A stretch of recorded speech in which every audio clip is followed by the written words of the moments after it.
মধ্যে কেউ নতুন কিছু আবিষ্কার করতে চায়, ওটা মুসলমান নামের ধোঁকাবাজ, তাকে মুসলমান বলে বলা যাবে না।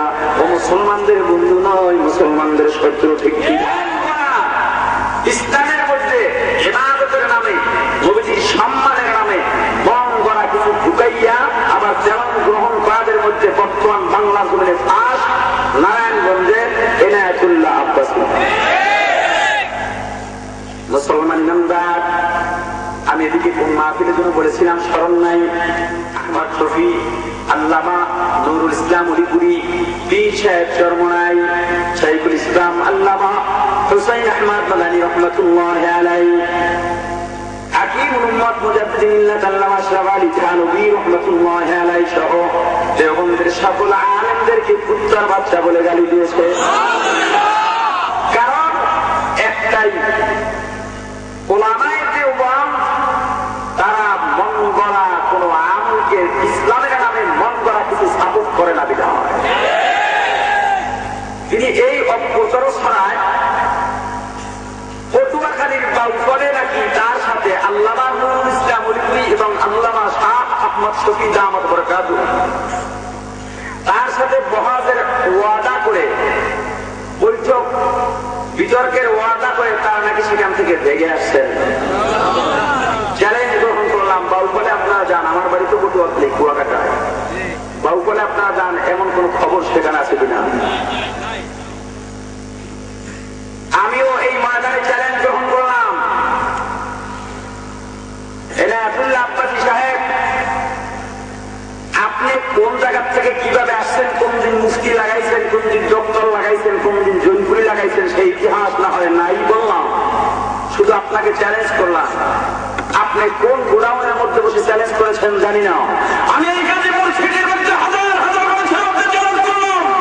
আল্লাহ আহমদ শফি, পীর সাহেব চরমনাই, আল্লামা নুরুল ইসলাম উলিপুরির প্রয়োজন নেই, আপনাকে চ্যালেঞ্জ করলাম। ঢাকার যে কোনো জনসমুদ্রের মধ্যে আপনি আমি বিস্ফোর সাথে যদি চ্যালেঞ্জ করতে চান করতে পারেন, আমি একাই আপনার জন্য যাব।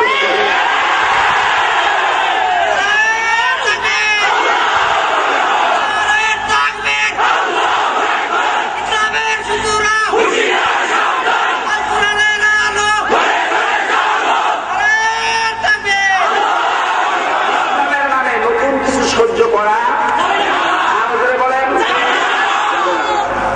নবীজি জানা দিলেন এই হাউজে কাউসারের পানি সবাই পাবে, তবে ইসলামের মধ্যে যারা নতুন কিছু আবিষ্কার করেছে তারা, আরো ধরে বলেন, তাদের চ্যালেঞ্জ এই জিনিসটা নিয়ে না বলতেই নয়, একই কথা যদি বারবার বলতে হয় তবুও ভালো, কারণ কোন কথাটা কখন কবুল হবে আল্লাহই ভালো জানেন। ঠিক কিনা বলেন? ইয়া নবী সালামু আলাইকা এমন একটা শব্দ বলে তারা সকলে নবীর সম্মানে দাঁড়িয়ে যায়। ইয়া নবী তারা বলে আমরা দুরূদ পড়ি দাঁড়াইয়া, এতে দেওবন্দীদের অসুবিধা কি? না, দুরূদ দাঁড়ায় পড়লে দেওবন্দীদের কোনো অসুবিধা নাই, কারণ দুরূদ দাঁড়িয়েও পড়া যায়, বসেও পড়া যায়, শুয়েও পড়া যায়, দৌড়াইয়াও পড়া যায়, কোনো অসুবিধা নেই। কিন্তু যারা দাঁড়ায় দুরূদের নামে কেউ চ্যালেঞ্জ দিলাম, দাঁড়াইয়া কোনদিন দুরূদ পড়তে পারলে শোনান, সেখানে তাওয়াজ্জুহ করার ইয়া নবী সালামু আলাইকা বলে, দুরূদ পড়ে না। আর ইয়া নবী সালামু আলাইকা সারা বিশ্বের কোন মুহাদ্দিস বলতে পারবে না এটা কোন দুরূদ, এটা দুরূদ নয়, এটা ব্যাকরণগত, শব্দগত, অর্থগত ভুলে ভরা একটা সালাম, ভুলে ভরা সালাম। দেওবন্দীদের বিরুদ্ধে যদি কেউ কিছু বলে আমল করে সহ্য করা হয় না, দেওবন্দীদের বিরুদ্ধে আমল চলবে তাদের কবর রচনা হবে, কারণ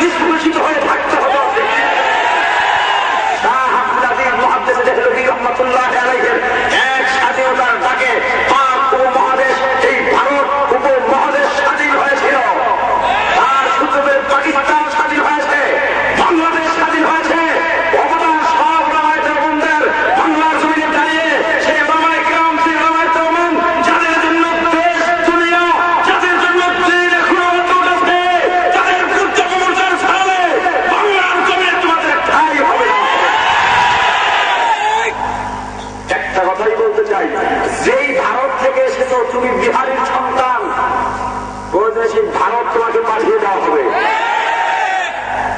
জৈনপুরি লাগাইছে। আপনারা বাংলাদেশি জাপান বুঝেন? মেড ইন জিনজিরা জাপান বুঝেন? বুঝেন না। আগে ঘড়ি বিক্রি করতো, কেসিও ঘড়ি, এখনো হয়তো আছে। তো একটা সময় দেখা গেল, ওই সময় আমরা ছোট, মোটামুটি কিছু বুঝি, হয়তো 12-14 বছর বয়স হলো। কেসিও ঘড়ি, যেটা কালো বেল্ট প্লাস্টিকের, এটার দাম সম্ভবত 250 ছিল। আর যেটা স্টিলের বেল, সেটা স্টিলের চেইন, সেটার দাম 350 ছিল। ওই সময় হঠাৎ কিছু ঘড়ি বের হয়েছিল মাত্র 40 টাকা, 80 টাকা।